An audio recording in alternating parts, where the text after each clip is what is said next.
a sua Bíblia no Evangelho do nosso Senhor Jesus Cristo, segundo escreveu o apóstolo Mateus, primeiro livro do Novo Testamento, livro de Mateus, no capítulo de número 5, no versículo de número 13. Mateus 5,13. Pode projetar a leitura e depois pode pôr a tela. Vou ler na RAA. Mateus capítulo 5, verso de número 13. Aleluia. Quantos acharam? Diga amém. Abaixa a sua cabeça então, feche seus olhos. Antes de nós lermos a Escritura Sagrada, vamos ter um tempo de oração. Vamos pedir silêncio, 2, 3 e... Papai de amor, papai de graça, bendizemos o teu santo nome. Obrigado pelo privilégio que nós temos de nos assentarmos à mesa do Senhor. Temos o privilégio de ouvirmos a tua santa e poderosa palavra. Eu oro para que haja nesse lugar um espírito de reverência. Eu oro para que possamos nos portar de maneira que honremos ao Senhor com a nossa atitude. Eu oro para que haja em nós também um coração aberto, para receber cada uma das sementes que serão liberadas. Eu oro também, Senhor, para que haja revelação, que os nossos olhos espirituais sejam abertos, que a nossa vida seja transformada. Eu oro, Pai, por inspiração, por edificação, por exortação, por consolo, mas eu oro também por encorajamento. Que o Senhor fale conosco por intermédio dessa porção e que a nossa vida nunca mais seja a mesma. E a igreja diz... A Escritura diz em Mateus capítulo 5, verso 13: vós sois o sal da terra. Ora, se o sal vier a ser insípido, como lhe restaurar o sabor? Para nada mais presta, senão para, lançado fora, ser pisado pelos homens. Vós sois a luz do mundo, e não se pode esconder a cidade edificada sobre um monte, nem se acende uma candeia para colocá-la debaixo do alqueire, mas no velador, e alumia a todos os que se encontram na casa. Assim brilhe também a vossa luz diante dos homens, para que vejam as vossas obras e glorifiquem a vosso Pai que está nos céus. Aleluia. Antes de entrar no texto propriamente dito, eu quero até abrir o meu coração e compartilhar com os irmãos as impressões que eu senti no Espírito a respeito daquilo que deveria ser alimento para a nossa igreja nesse culto de celebração. Nós, no último mês, estivemos inseridos em uma série onde nós estivemos falando a respeito da importância, da valorização e dos efeitos da presença de Deus. Por 3 domingos, nesse último mês, eu trabalhei com os irmãos o capítulo 6 do segundo livro do profeta Samuel, que é o episódio no qual nós temos, através da vida de Davi, uma preocupação do rei da nação de Israel em trazer a arca de volta, em trazer a presença de volta. E o motivo pelo qual eu quero trazer esse texto, um fragmento, uma porção, um recorte do Sermão do Monte, é porque eu acredito que toda obra, toda igreja local, todo exercício da cristandade precisa ser norteado por 2 princípios. Nós, como igreja, como cristãos, como filhos de Deus, precisamos sim amar a presença de Deus acima de todas as outras coisas. Pensa, se o povo de Deus não tem a presença de Deus, quão miserável esse povo se torna. O que fazia a nação de Israel especial no Antigo Testamento era o fato dela ser detentora da presença do próprio Deus. Então, nós acreditamos que isso é algo com entendimento plenamente resolvido dentro do nosso coração, que nós devemos amar a presença, que nós devemos zelar pela presença, que nós devemos nos aprofundar no desfrute da presença. E eu vou te contar uma coisa, você sabe por que ter momentos como esse de adoração são para nós tão prazeroso? É para nós algo tão prazeroso. Sabe por quê? Porque quando nós estamos adorando, nós estamos vivendo na terra um pedaço do céu. Porque aquilo que é feito no céu e aquilo que será eternamente realizado naquilo que, sendo redundante aqui, na vida eterna, o que nós vamos passar? O resto, e não dá nem para falar o resto dos dias, pensando hoje na nossa mente que nós achamos que os dias terão um fim. Não, eternamente, nós vamos viver adorando. Então, quando nós adoramos aqui na terra, nós já estamos vivendo um pedaço da eternidade. Por isso que eu quero te contar uma coisa, se você é um cristão, e você não sente um absoluto prazer, quando você está em um ambiente de adoração, quando você está orando, quando você está cantando, então eu quero te falar uma coisa, muito provavelmente, você está, talvez, entupido, você está cheio de impurezas, que estão realizando algo no seu interior, que é contra a vontade de Deus. Então toma cuidado, se às vezes, a sua vida interior, não está cheia de coisas que concorrem com a plenitude do seu ser. Amados, nós fomos criados para contemplar a Deus. Hoje de manhã eu estava dizendo, sabe, você olha para uma luva, a luva é a imagem e semelhança da mão. Nós somos a imagem e semelhança de Deus. E por isso, a luva foi feita para conter a mão. A luva, por exemplo, ela vive a sua vida plena, uma vez que ela contém dentro dela a mão. Nós, como seres humanos, só viveremos uma plenitude de vida, se de fato nosso espírito conter a Deus. Por isso que as pessoas ímpias, e que nós referimos a elas como aquelas que não nasceram de novo, como o apóstolo Paulo diz, elas estão mortas. Pensa, quer dizer que nesse exato segundo, a maior parte das pessoas da terra estão vivendo uma vida morta. Olha que tragédia. Agora nós não, nós somos o povo de Deus na terra. Isso é tão louco, porque nós somos o povo do céu. Nós fomos transportados de um reino para o outro. Então é por isso que nós temos tanto prazer, tanta alegria, por isso que o nosso espírito entra em ebulição, quando nós estamos reunidos como igreja, para adorar aquele que está vivo e é poderoso. Essa é a razão da nossa vida. Você sabe, nada na terra é mais prazeroso do que isso, porque isso não é coisa da terra, isso é coisa do céu. Agora, por que eu quero trazer mensagens como a de hoje? Porque uma vez que isso é para nós algo absoluto, fundamental, primordial, básico, elementar, nós precisamos de reconhecer uma coisa.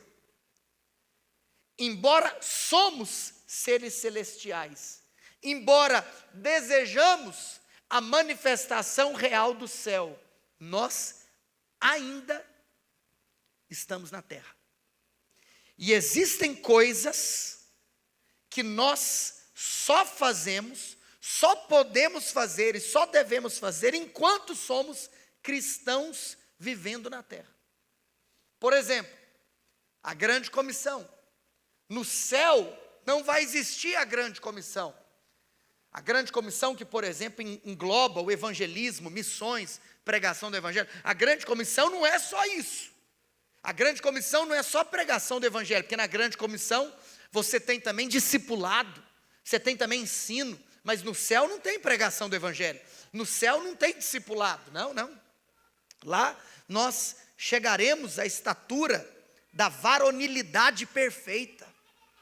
Então, isso nos mostra algo, que nós como igreja precisamos entender a responsabilidade que nós temos enquanto habitamos na terra.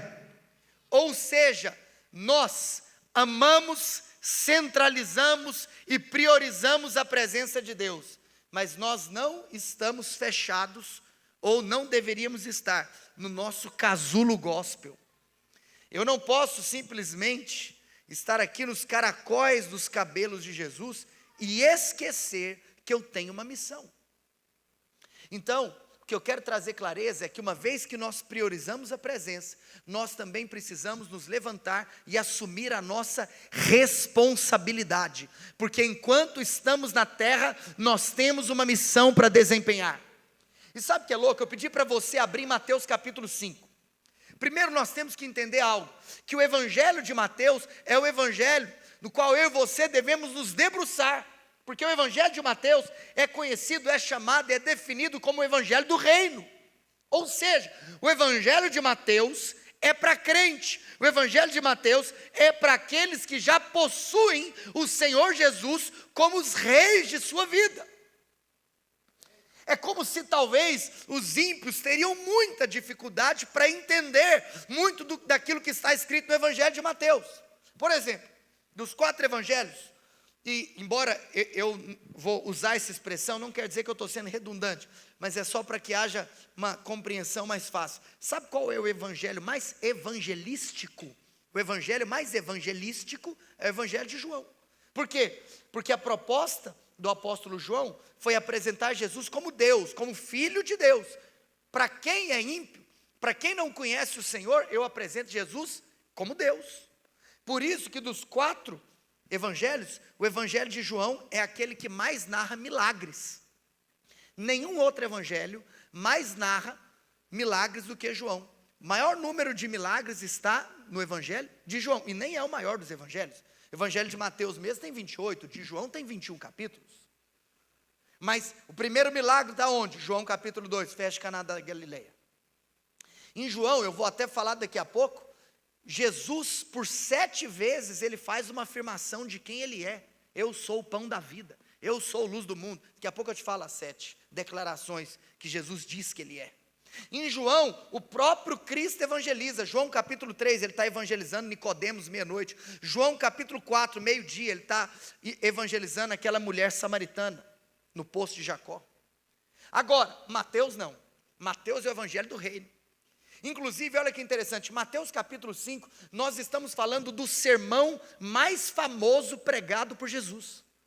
De todas as pregações que Jesus fez enquanto era um ministro terreno, o Sermão do Monte é a principal no aspecto de ser a mais conhecida.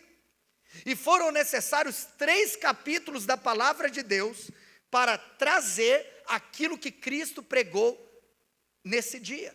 O sermão que foi proferido no Monte das Bem-aventuranças. Por isso conhecido como Sermão do Monte. E olha que interessante. Se nós analisarmos um padrão daquilo que nós vemos em Mateus capítulo 5, nós entendemos algo. Que sempre Jesus, depois nós vemos esse padrão também na maneira com a qual Paulo escreve as suas epístolas, que primeiro Jesus traz identidade, para depois Jesus trazer responsabilidade. Por exemplo, o Sermão do Monte começa com Jesus falando quem você é. Você é feliz. Você é um bem-aventurado. Bem-aventurados são vocês que... Né? No original, nós temos no grego a palavra Macários. Macários significa felizes, bem-aventurados. Nós somos, por isso que Paulo também começa, por exemplo, a epístola à igreja de Éfeso, dizendo, vocês que são abençoados, com toda sorte das bênçãos celestiais. Você está assentado com Cristo nas regiões celestes, acima de todo o principado e de toda a potestade. Nós vemos esse padrão no ensino de Jesus. Primeiro ele traz a sua identidade, mas depois ele declara, olha, quero te contar uma coisa, você é bem-aventurado, mas você também é sal da terra. Você também é luz do mundo. E se você é sal da terra e luz do mundo, você precisa entender que você não pode perder o seu sabor, e você não pode ser uma luz escondida. Aqui Jesus então, ele transiciona a sua fala, daquilo que nós somos, para aquilo que nós devemos fazer. A igreja precisa ter muita revelação de quem ela é, mas também daquilo que ela precisa fazer. E eu quero então, hoje, trazer essas 2 metáforas usadas por Jesus, ser sal e ser luz, para que entendamos a nossa responsabilidade enquanto cristãos terrenos. Porque quando no céu estivermos, não precisaremos mais viver sob essas perspectivas, porque já terá passado o nosso tempo como peregrinos nesse mundo. Ou seja, irmãos, nós precisamos ter um entendimento, que nós estamos aqui com um propósito. Por quê? Porque a igreja é aquele povo que foi tirado do mundo. Olha que coisa doida. Nós fomos tirados do mundo. Todavia, nós continuamos no mundo. Já parou para pensar nisso? Você continua em um lugar do qual você foi tirado. Agora, você, inclusive, não apenas foi tirado e continua, como pelo Senhor, o nosso Pai, você também hoje é um enviado ao mundo. Para fazer o quê? Para ser sal e para ser luz. Por isso, eu quero te contar uma coisa. Nós precisamos entender que se a igreja foi tirada e a igreja não faz parte, a igreja não pode ser igual ao mundo. A igreja só vai ganhar o mundo uma vez que ela for completamente oposta ao mundo. Por isso é uma loucura se alguém pensa que nós deveríamos usar técnicas mundanas para ganhar o mundo. Por isso também é uma aberração quando nós temos um cristão que consegue viver. E aqui agora, eu não quero falar do ponto de vista de missão, mas eu quero falar do ponto de vista de desfrute. É muito estranho. Aquela pessoa que se diz nascer de novo, mas que vive aquela vida mundana. Se a sua vida não ter hábitos completamente opostos daquelas que não conhecem o Senhor Jesus, está tudo errado. Nós somos completamente distintos, diferentes, opostos. E é por isso que o mundo será atraído pelo nosso testemunho. Porque o nosso testemunho tem que chocar o mundo. A sua vida precisa chocar a vida daqueles que com você convivem. Então vamos lá. Se nós percebermos algo, irmãos, última consideração introdutória que eu quero fazer. No momento onde Jesus profere as bem-aventuranças, ele deixa algo muito claro. Que o mundo faz duas coisas com relação à igreja. O mundo odeia a igreja e o mundo persegue a igreja. Não espere do mundo nada diferente do que essas duas coisas, ódio e perseguição. Agora, sabe o que é poderoso? Ao mesmo tempo que o mundo odeia a igreja e que o mundo persegue a igreja, o Senhor nos manda servir o mundo. E nós respondemos o ódio e a perseguição com amor e verdade. Porque é a servitude da igreja ao mundo que vai chocar o intelecto das pessoas com a mente caída. Amados, Jesus, ele traz essas duas metáforas e nós precisamos entender que inclusive nós temos uma diferença muito grande entre ser sal e ser luz. Porque ser sal fala de uma influência interna. Sabe por quê? Porque você é sal e o sal não é visto no ambiente onde ele foi colocado. O sal nos aponta para uma influência interna, mas a luz aponta para uma influência externa. Porque na mesma medida que o sal não é visto, a luz não pode deixar de ser vista. E o problema é que tem muita gente que quer ser só uma coisa. Tem gente que quer ser só aquele infiltrado 007. Por outro lado, tem gente que só quer aparecer. Então existe um equilíbrio nesses dois entendimentos de como nós iremos influenciar. Eu chamaria esse sermão então de como igreja nós devemos influenciar a sociedade. A influência da igreja na sociedade se dá através desses dois princípios, ser sal e ser luz. De maneira bem direta, nós podemos aqui reconhecer 4 aspectos, 4 propriedades, 4 características do que é um sal, os atributos e do que é ser luz. E eu quero que você vai caminhando comigo. Em primeiro lugar, o sal é antisséptico. Sabe o que é interessante, irmãos? É que talvez essa afirmação, talvez não, certamente essa afirmação, quando foi proferida por Jesus, teve um impacto muito maior do que agora quando eu acabei de proferir a vocês. Por quê? Se eu estou falando que o sal, ele é antisséptico, Eu estou falando que o sal, ele inibe a decomposição. E naquele tempo, aonde o sermão foi proferido por Jesus, onde esse texto foi escrito, nós estamos falando de um período da história da humanidade que pré-existiu a refrigeração. Não existiam refrigeradores, não existia geladeiras, não existia freezer, não existia esse avanço que hoje pode sustentar a existência de uma comida, por exemplo. Por isso, naquela época, o sal era a única maneira de se preservar alimentos. O sal, ele literalmente impedia aquilo que nós chamamos de putrefação, que significa o quê? O apodrecimento dos alimentos. Irmãos, sabe o que isso nos mostra? Que se o sal ele é antisséptico, e a igreja é o sal da terra, quer dizer que apenas a presença da igreja que faz com que esse mundo não viva uma verdadeira autodestruição. O que ainda sustenta a terra é a presença da igreja. A igreja é o sal da terra.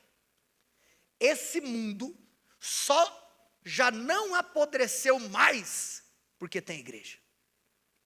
Por isso, que quando nós olharmos para o mundo, nós temos que olhar como sendo literalmente o objetivo da nossa missão. Não é simplesmente uma postura de reclamação ou de murmuração, como as coisas estão. Na realidade, quero te contar uma coisa, se a coisa está muito feia, talvez é porque está faltando sal. Porque é o sal que vai impedir. Apenas por conta da presença da igreja, que esse mundo, que essa terra ainda é um ambiente suportável. Se não fosse a igreja, seria humanamente insuportável. Seria uma atividade insuportável viver nessa terra. A igreja de Cristo possui um papel antisséptico na humanidade, no mundo, na vida terrena. Jesus não falou que nós seríamos o mel do mundo, Jesus falou que nós seríamos o sal da terra. Então sabe o que acontece? Nós vamos ter que esfregar o sal na carne, vai arder, mas vai preservar. Irmãos, é por isso que a igreja não pode ser sal no saleiro. É por isso que nós não podemos nos fechar no nosso gueto gospel. É por isso que nós precisamos ter muito entendimento da nossa função lá fora. Eu quero te contar uma coisa. O jogo começa amanhã, quando você está no seu trabalho, quando você está na sua universidade, quando você está na sua empresa, quando você está na sua escola. É lá na Babilônia que Deus vai levantar os seus Daniéis. É lá no Egito que Deus vai levantar os seus Josés. Nós precisamos entender, irmãos, que nós não podemos ficar presos nas prateleiras dos poderes eclesiásticos. Não, nós precisamos de estar lá fora. A igreja ela foi tirada do mundo, mas ela foi enviada para o mundo. Para quê? Para coibir a decomposição, a total degradação moral da terra. Se ainda tem uma pitada de bom senso, se ainda tem uma pitada de racionalidade básica, é porque tem a igreja. Pensa um mundo sem a igreja. Nós precisamos, irmãos, nos levantarmos como agentes influenciadores, como agentes que causam transformação. Nós precisamos temperar, salgar e abençoar a terra. A igreja só pode influenciar o mundo se lá ela estiver presente. Inclusive, se nós olharmos para grandes conquistas da história da humanidade, grandes avanços, sabe o que nós encontramos? Cristianismo. O sistema acadêmico foi criado por cristãos. Sabe o que é poderoso? É que foi o cristianismo que introduziu as artes, a música, a pintura, a literatura. Irmãos, foi a igreja que reestabeleceu a dignidade da mulher. Foi a igreja que reestabeleceu a dignidade da criança. São princípios do cristianismo que fez com que o mundo vencesse a vergonha da escravatura. É a igreja que está lutando contra o tráfego humano. É a igreja que está lutando contra a prostituição. É a igreja que está lutando contra o tráfico infantil. É a igreja que está lutando hoje no Brasil contra o aborto. É a igreja que está lutando. São os homens de Deus, as mulheres de Deus que estão sustentando um pedaço de racionalidade básica na terra. Aonde é chamado de extremista quem defende a vida intrauterina. Meu Deus, a igreja tem que se levantar. Só tem a igreja. Porque a igreja é sal e o sal é antisséptico. Mas em segundo lugar, o sal, ele é o condimento que dá sabor. Amados, se existe algo que é insuportável, é você comer uma comida sem sal. O sal é o condimento que dá sabor. Nós precisamos entender que, se não fosse a igreja, esse mundo seria muito desgostoso. Amados, pensa o mundo sem a igreja. Amados, o sabor da vida, a alegria da vida está na presença de Deus. Apenas na presença de Deus existe plenitude de alegria. O segredo para se ter um casamento feliz. O segredo, você sabe, um dia, eu até falei isso aqui no culto. Sabe qual que é o segredo para você sustentar seu casamento? Se você sempre voltar para o lugar onde ele nasceu, o altar. Amados, a vida, o trabalho. Pensa, eu estava ministrando aqui no nosso evento para empresários, empreendendo por um legado EPL.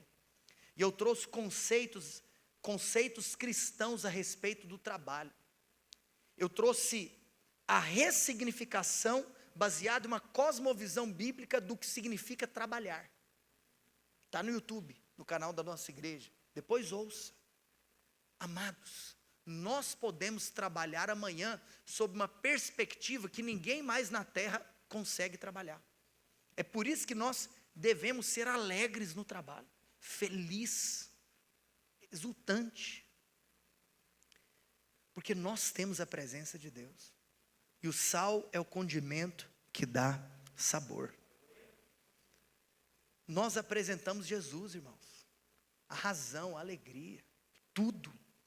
Você sabe, o pecado, irmãos, está destruindo as pessoas. O pecado cansa, o pecado enfraquece, o pecado adoece, o pecado mata. Mas nós estamos apresentando aquele que tem o poder para restaurar, aquele que tem o poder para limpar, aquele que tem o poder para purificar, aquele que tem o poder para resgatar, aquele que tem o poder para libertar, aquele que tem o poder para salvar. Agora, sabe algo que nós precisamos reconhecer? Que da mesma maneira que é insuportável e inimaginável uma comida sem sal, existe um outro ponto também que nós precisamos hoje de nos lembrar, que também é insuportável uma comida salgada demais. Não estou falando daquela que passou um pouquinho, mas aquela que está assim, acabou. Sabe qual que é o problema? É que tem muito cristão tolo. Se é muito ruim comer uma comida sem sal, também é péssimo você comer uma comida ultra salgada. Tem muito cristão tolo. Tem muito cristão que quer apresentar ao mundo legalismo. Tem muito cristão que se porta com farisaísmo. Tem muito cristão que se porta com hipocrisia. Aí sabe o que acontece? Você se torna uma pessoa insuportável para o mundo. Sabe o que é louco? Que a igreja primitiva contava com a simpatia de todo o povo. Sabe o que é louco? É que isso está escrito um versículo antes de depois dizer: e dia a dia iam sendo acrescentados aqueles que estavam sendo salvos. Nós precisamos de contar com a simpatia do povo. a nossa mensagem é uma mensagem de libertação. Porque uma coisa é você pensar em exortar os filhos de Deus. Agora, para quem está no mundo, meu amigo, você tem que pregar o evangelho. Você pode pregar, arrependa-se, eu vou falar daqui a pouco. Mas a grande verdade é que nós precisamos, literalmente, entender que eles não têm temor de Deus. Como que você cobra temor de alguém que não tem Deus? Nós temos que apresentar a mensagem da salvação. Nós precisamos ser o condimento que dá sabor. Amém, irmãos? Mas em terceiro e penúltimo lugar, terceira característica do sal, é que o sal provoca a sede. Precisamos reconhecer isso, que quando nós estamos ingerindo uma comida salgada, nós nos tornamos momentaneamente sedentos. Diga assim comigo: sal provoca sede. Sabe qual que é a aplicação que nós podemos tirar? Que nós vivemos em um mundo que não tem apetite pelas realidades celestiais. Nós vivemos em um mundo que não tem desejo pelas coisas espirituais. O mundo não quer saber de Deus. Mas tem uma coisa: quando o mundo encontra com alguém que é verdadeiramente sal da terra, sabe o que é que acontece? A pessoa começa a ficar intrigada quando olha para o estilo de vida daquela pessoa que ela convive. Fala: não, espera aqui, que homem que é esse que não trai a sua esposa? Como pode nessa geração nós encontrarmos homens fiéis? E aí você está lá no trabalho, naquele grupo de homens perversos, de homens maus, de homens caídos. Tem-se as piadas pornográficas, os vídeos pornográficos, as referências à infidelidade, à adultério, à promiscuidade, à lascívia. Mas aí o homem de Deus vai e se posiciona. E ele então começa a destilar santidade. Isso começa a mexer. E fala: espera aqui, o que é isso? Como que você não tem essas necessidades que eu tenho? Você fala: não, eu tenho uma história para te contar. Aí um jovem vai para a universidade, seja um jovem, uma moça ou um rapaz, e ele não se envolve, ou ela, nas orgias universitárias, não se envolve nos prazeres do sexo ilícito, das pessoas que estão buscando uma vida, entre aspas, prazerosa, uma busca desenfreada pelo prazer momentâneo. E aí você fala assim: não, eu estou aguardando o meu casamento, eu estou aguardando o meu marido, não, eu estou me guardando para minha esposa. Aí as pessoas começam a falar: não, espera aqui, como assim? Não, eu quero ter relação sexual pela primeira vez com meu cônjuge. Cara, isso choca o mundo. E aí o mundo começa a falar assim: como que alguém é capaz de viver assim? Mas sabe o que acontece? Quem verdadeiramente é sal começa a produzir uma sede pelas realidades espirituais, porque o sal provoca sede. Mas em último lugar, nós precisamos de reconhecer que o sal, para ser útil, ele precisa conservar a sua salinidade. O sal pode se tornar ineficaz. Jesus alertou sobre isso: se o sal se tornar insípido, como lhe restaurar o sabor? Para nada mais presta. Irmãos, a eficácia do sal é condicional. Ele só é útil se for conservada a sua salinidade. E sabe o que é curioso nós pensarmos nisso? Porque o cloreto de sódio é considerado um elemento químico muito estável e resistente. Mas mesmo sendo estável e resistente, ele pode se contaminar com impurezas. E sal contaminado é sal estragado. Sabe qual que é o problema? É que infelizmente tem muito cristão contaminado com impurezas desse mundo. Tem muito cristão contaminado com impurezas dessa terra. Toma cuidado. Toma cuidado com filosofias, com ideologias, com maneiras de pensar a vida, com maneiras de raciocinar circunstâncias. Toma cuidado com portas que você abre. Toma cuidado com coisas que você não deveria aceitar, mas você tenta promover uma maneira de se adaptar. Toma cuidado para você não perder a sua salinidade. Uma vez insípido, ele não serve nem para ser pisado pelos homens. Nós precisamos de vigiar, irmãos. Nós não podemos negociar os valores. O Sermão do Monte é também uma instrução da constituição do reino. Existem valores que nós carregamos, nós não negociamos os valores. Amém, irmãos? Mas Jesus usa também uma segunda figura. Jesus usa uma segunda metáfora, que é a metáfora da luz.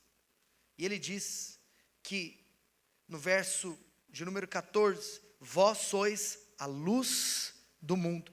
Não se pode esconder a cidade edificada sobre o monte, nem se acende uma candeia para colocá-la debaixo do alqueire, mas no velador e alumia a todos que se encontram na casa. Irmãos, nós precisamos de entender que assim como o sal que influencia internamente sem ser visto, a luz influencia externamente, sem poder deixar de ser vista. Seria insuportável a vida sem a luz. Por isso que de tudo que Deus criou, a primeira coisa que Ele criou foi a luz. Ele cria a luz para depois criar todas as coisas. Que haja luz. Só pode ter vida onde tem antes a luz. Nós somos a igreja. Nós precisamos de entender que a vida da igreja é a nossa primeira mensagem. A primeira mensagem não é aquela que sai da boca da igreja, mas a primeira mensagem é o testemunho de como a igreja vive. Sem vida e testemunho não tem proclamação. A vida precede o trabalho. O exemplo é mais importante do que a atividade. Agora, sabe o que é louco?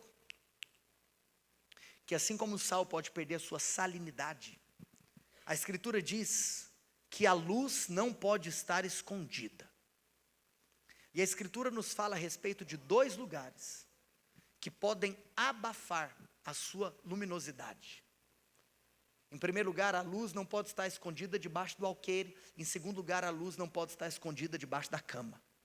Você sabe, o alqueire aqui significa uma unidade de medida de cereais. Nós estamos falando de um contexto agrícola, de tal maneira que o cereal simbolizava o comércio, as negociações, simbolizava trocas comerciais, simbolizava lucro, simbolizava dinheiro. Mas em segundo lugar, a cama pode apontar para duas coisas, pode apontar para o descanso e pode apontar para o prazer, para o sexo. Existem duas coisas que abafam o testemunho dos cristãos: o alqueire e a cama. Muitos daqueles que foram chamados para ser luz, eles acabam perdendo o seu brilho, pela maneira com a qual eles lidam com dinheiro e com sexo.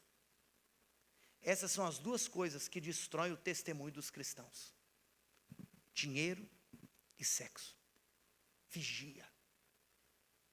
Você não pode estar escondido debaixo do alqueire, escondido debaixo da cama. Isso é muito sério, irmãos. Nós precisamos de entender que nós não fazemos negociações como o mundo faz. Não pode ter coisa oculta, não pode ter coisa escondida. Você não pode querer se aproveitar do outro em uma transação comercial. Transações comerciais precisam ser justas. Tem gente que não quer pagar o outro o que lhe é devido, quer ganhar em cima do outro. Isso é esconder a luz debaixo do alqueire. Tem cristão que quer bolar uma maneira para sonegar imposto. Isso é pecado. Isso acaba com o testemunho. Assim como também toda a questão da promiscuidade, que eu até já me referi durante esse sermão. Precisamos tomar cuidado. para não esconder a luz. Mas, assim como eu trouxe algumas considerações a respeito do sal, eu quero trazer a respeito da luz. Em primeiro lugar, a luz é símbolo de pureza. A escuridão está relacionado às trevas, à sujeira do pecado. Onde tem pecado, tem escuridão. Mas todos nós reconhecemos que luz é um símbolo de pureza.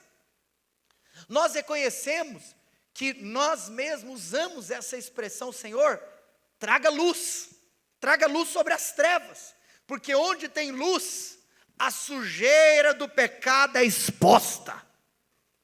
A presença da igreja, com seu testemunho e com a sua pregação, traz luz para a sujeira que está escondida, para a sujeira que está oculta. Sabe o que é poderoso? É que a luz, ela traz luz à pureza, mas ela também traz luz ao caminho da purificação. Ela traz luz à sujeira, mas ela também traz luz ao caminho da purificação. O nosso testemunho e a nossa pregação precisa trazer entendimento da condição do homem sem Deus, mas precisa trazer também a ponte que pode trazer o homem até Deus, porque luz é símbolo de pureza. Mas em segundo lugar, luz também é símbolo de vida. Como eu disse, antes que todas as coisas fossem criadas, a luz foi criada primeiro. Por quê? Porque só há vida onde há luz. Pensa hoje no exercício da vida terrena. Se não houvesse luz, não haveria o fenômeno da fotossíntese. Se não houvesse fotossíntese, nós não teríamos as plantas sobrevivendo. Se a vegetação, se as plantas não estiverem vivas, não haveria oxigenação. Se não houvesse oxigenação, não haveria vida humana. Por quê? Porque luz é vida. A luz produz vida.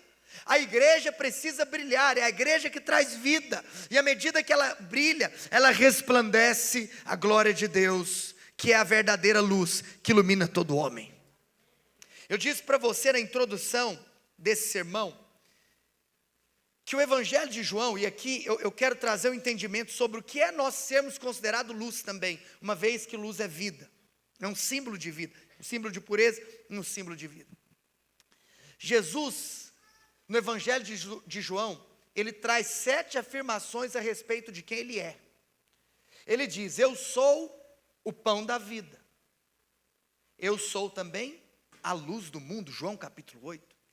Mas Jesus também fala que ele é a porta, Jesus fala que ele é o bom pastor, Jesus fala que ele é a ressurreição e a vida, Jesus fala que ele é o caminho, a verdade e a vida, e em 7º lugar, Jesus fala que ele é a videira verdadeira.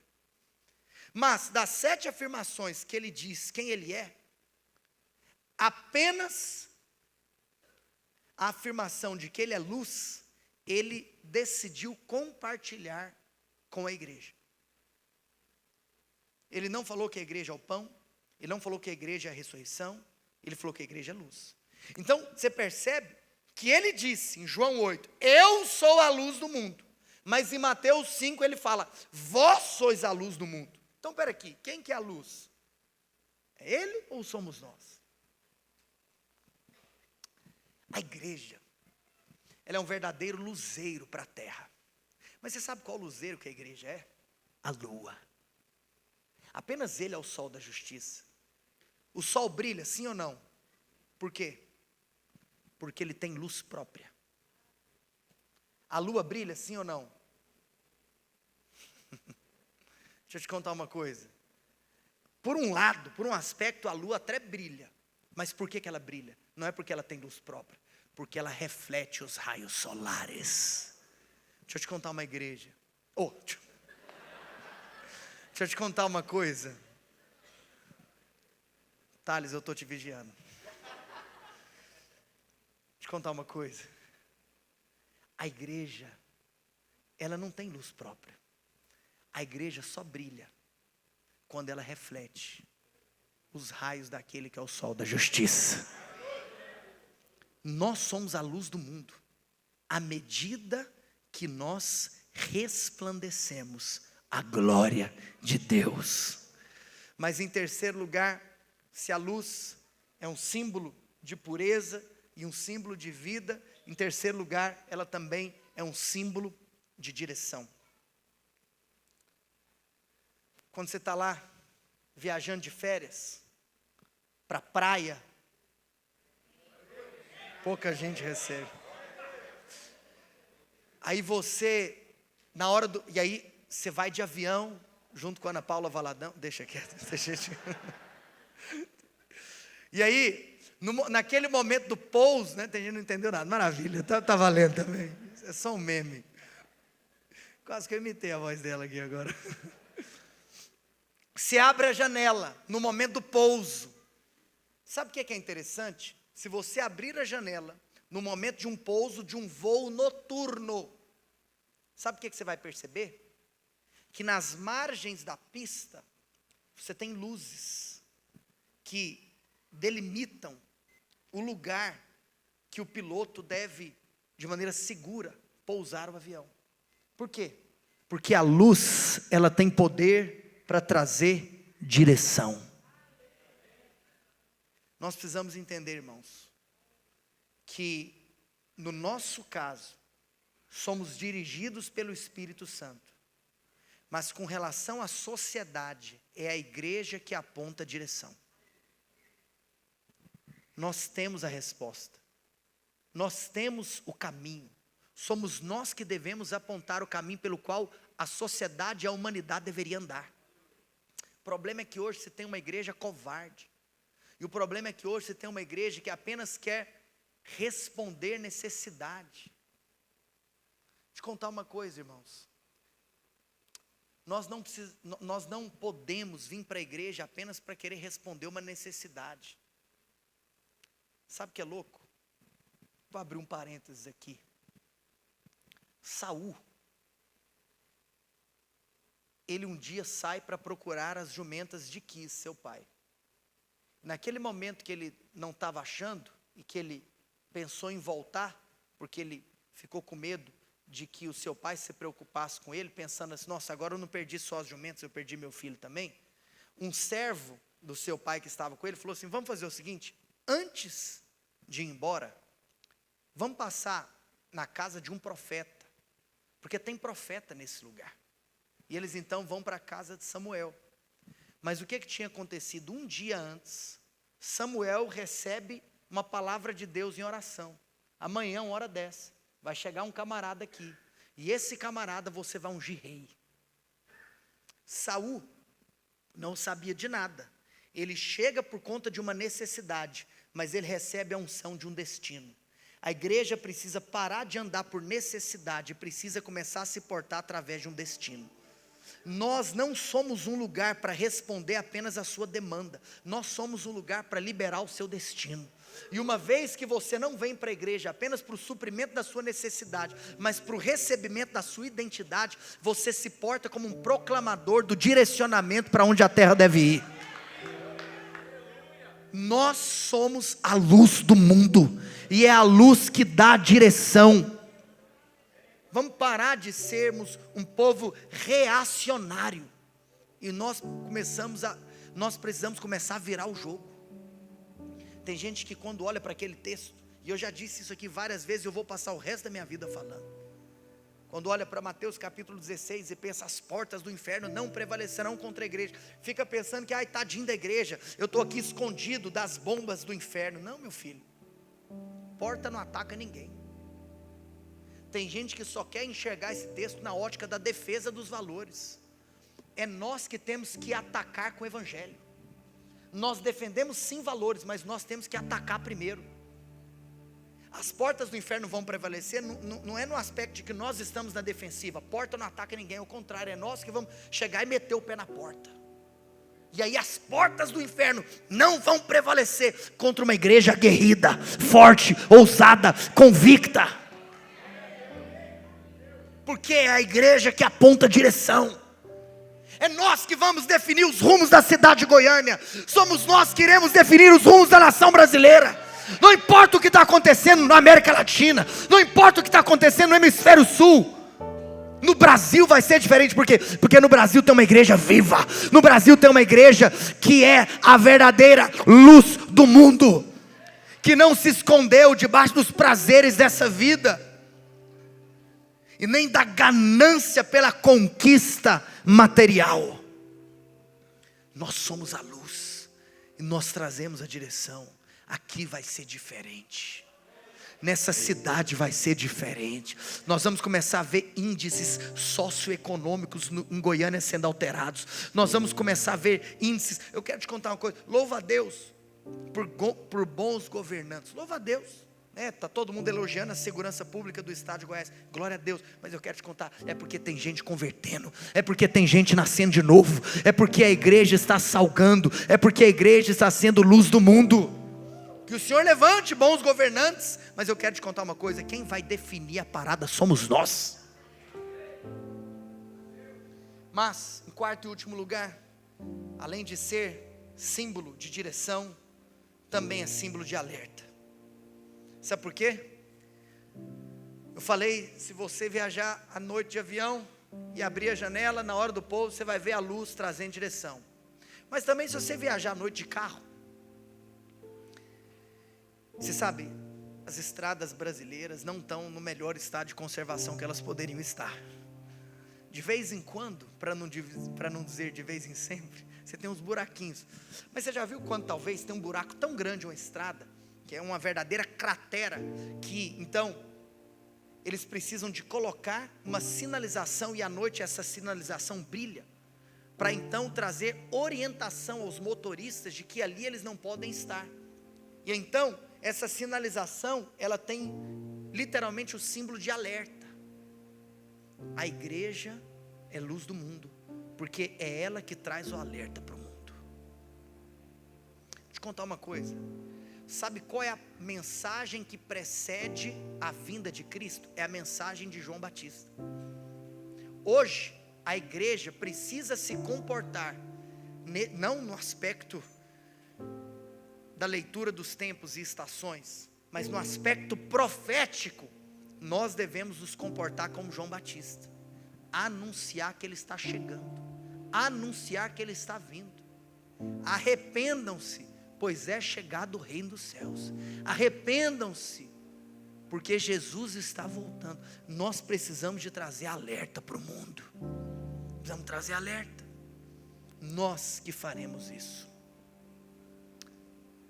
Que você possa se encher de encargo no seu coração, encargo pelos seus parentes, encargo pelo seu pai, encargo pela sua mãe, encargo pelos seus tios, encargo pelos seus sobrinhos, encargo pelos seus amigos, encargo pelos seus colegas. Pensar que talvez alguém pode ir para o inferno, tem que nos desesperar interiormente, no aspecto de que deve haver em nós uma disposição para intercessão, mas também uma disposição para pregação, porque nós somos a luz do mundo. A responsabilidade do alerta, a responsabilidade da advertência, a responsabilidade de trazer a verdade, ela é nossa. Mas o texto se encerra de uma maneira maravilhosa. Projeta para mim, por gentileza, verso 16. Amados, assim brilhe também a vossa luz diante dos homens, para que vejam as boas obras. E a Escritura finaliza dizendo: e glorifiquem o vosso Pai que está nos céus. No final das contas, sabe qual é a principal tarefa e o trabalho da igreja? É glorificar o Pai. A igreja é uma instituição que não trabalha para a sua própria glória. A igreja é uma instituição que não trabalha para o seu próprio sucesso. Nós não estamos aqui edificando o nosso próprio nome. A igreja não tem preocupação em exaltar a ela mesma ou a si mesma. O trabalho da igreja é exaltar apenas um: o nosso Pai que está no céu. Sabe o que acontece?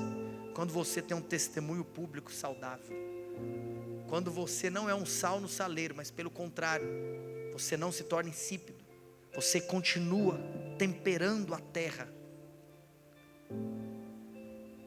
com os pilares, os valores, a mensagem do reino.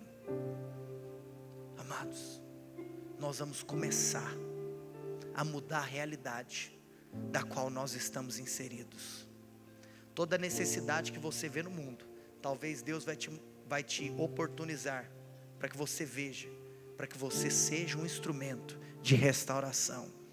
Que se levante nesse lugar novos avivalistas, que se levante nesse lugar novos reformadores, que se levante nesse lugar homens e mulheres que terão disposição para ser sal da terra e luz do mundo. Que se levante nesse lugar pessoas que tenham disposição para ser resposta. Nós precisamos nos infiltrar nas esferas da sociedade.